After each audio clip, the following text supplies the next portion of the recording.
Bonjour à tous et bienvenue dans ce nouvel épisode de Vivez la Vendée. On est à Saint-Gilles-Croix-de-Vie avec Édouard. Bonjour Édouard. Bonjour Anaïs. Tu es donc musicien itinérant. Oui. Est-ce que tu peux nous expliquer ce lien? Pourquoi l'itinérance?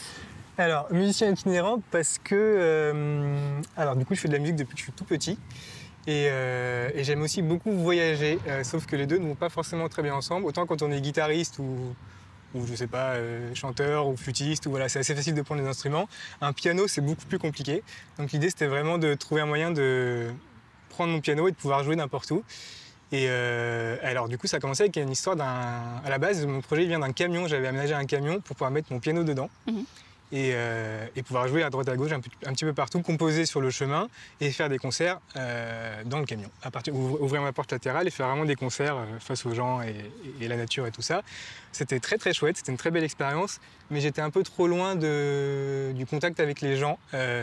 J'étais trop dans une espèce de bulle un peu. De bulle, ouais, bulle et de confort en fait, qui me faisait que la plupart du temps je restais dans mon camion. C'était trop facile de me dire je reste dans mon camion, je joue pour moi et voilà, ça manquait un peu de contact direct avec les gens. Et quand je suis en vélo, en fait la question ne se pose pas parce que j'ai plus trop le choix. En vrai, je roule pour ça. J'ai un gros piano qui pèse, j'ai presque 30 kilos à transporter. Et du coup, je fais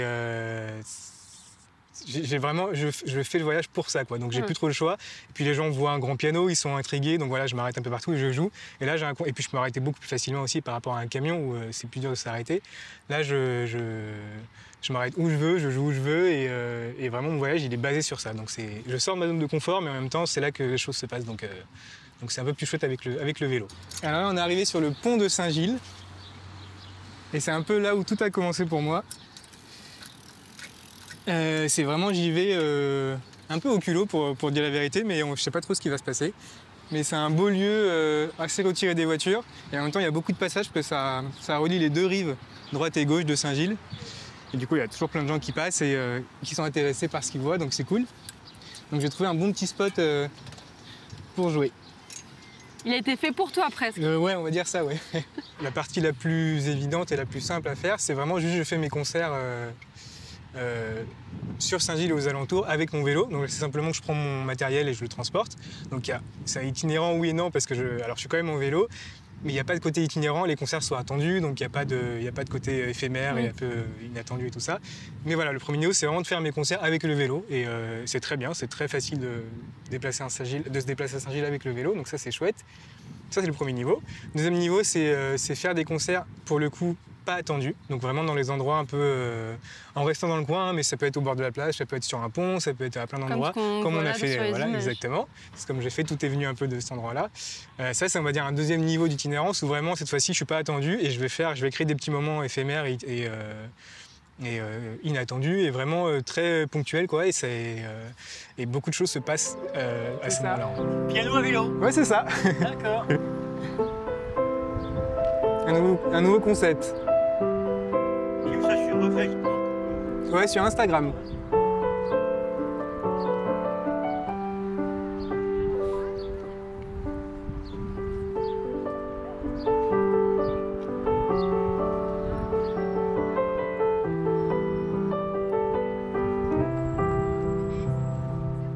Moi, j'ai une dizaine de compositions, je suis à 12 je crois là, et vraiment chaque composition elle a une histoire vraie, quoi, qui a vraiment un truc derrière qui explique pourquoi j'ai composé ça. Et d'ailleurs dans ce genre de choses là où je joue beaucoup dans les EHPAD aussi et dans les centres médicaux, et ben, je fais un truc qu'on appelle, je sais pas comment, un peu musicothérapie, où en fait je joue un morceau, les gens doivent se concentrer et me dire ce qu'ils ont ressenti. Et on voit si ça concorde avec ce que moi j'ai mis dans la musique quand j'ai composé. Et très souvent c'est le cas, on est en plein dans les mêmes thèmes de ce que j'ai voulu aborder. Et c'est chouette du coup. Et qu'est-ce qui te plaît tant alors dans le fait de faire de la musique comme ça, des scènes ouvertes, dans la rue Alors je pense qu'à la base ça vient d'un défaut, on va dire, que je peux avoir, ou quelque chose d'un peu égoïste, de me dire que j'ai un peu du mal à être au centre de l'attention. C'est quelque chose qui m'a toujours dérangé. C'est un défaut, ça ? Je sais pas. Alors c'est un défaut dans ce milieu-là parce qu'on a besoin de se mettre en avant pour pouvoir faire des concerts, se rendre et tout. Mais c'est pas pas très à l'aise forcément, je le suis de plus en plus, mais c'est pas mon truc principal, on va dire.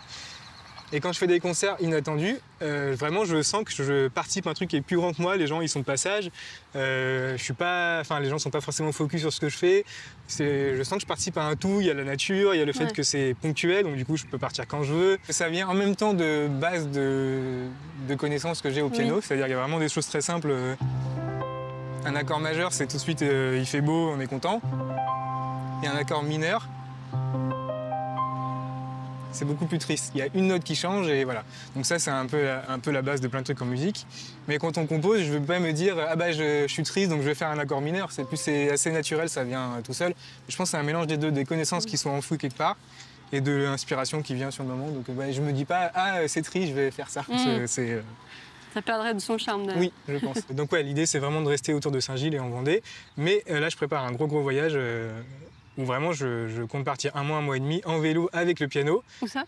On va partir de Vendée, puis on va prendre sûrement la Vélodyssée. Je vais descendre, je pense, vers Bordeaux. Donc ça va dépendre de comment ça se passe le voyage, mais l'idée c'est de descendre un peu la Vélodyssée et de faire un maximum de chemin. Ouais. Et d'être accueilli chez les gens avec la musique. Alors du peu que je l'ai plus ou moins testé, ça marche très bien, donc les gens sont assez contents de ça. Oui, l'idée, c'est vraiment de faire tout un voyage entier basé sur le fait que je vais dormir chez les gens, que les gens vont m'inviter à manger, que tout est basé sur un peu un échange avec ce qui se passe. Qu'est-ce que tu pourrais dire à un artiste qui n'ose pas, parce que c'est quand même aussi se dévoiler à un public qu'on ne connaît pas, aux inconnus? Qu'est-ce que tu peux dire aux gens? Ça serait un peu long à expliquer en quelques secondes, mais je vais essayer de résumer. Il faut faire des choses, il faut faire un maximum. Je sais que c'est très dur en tant qu'artiste, ça peut être musicien ou peintre, enfin ça peut être n'importe quoi. Mais on a souvent tendance à rester un peu dans son coin et pas oser y aller parce qu'on a le syndrome de l'imposteur, on ne sait pas si on... Peur du regard des autres, tout ça. Ouais, le regard des autres, si on est capable, si on a les capacités, si les gens vont aimer, voilà. Et en fait, on a beau préparer plein de choses, il n'y a rien qui remplace le fait de faire, de l'expérience. Et effectivement, moi, vraiment la base de mon projet, il vient d'un truc un peu... Il vient du pont sur lequel j'ai joué tout à l'heure. C'est vraiment... J'y suis allé sans aucune attente, aucune explication. Et c'est... je vais me faire connaître, je vais y aller, je vais jouer mes morceaux, on va voir ce qui va se passer. Et en fait, on a gagné à partir du moment où ça touche au moins une personne. Pour moi, c'est un peu ça le truc.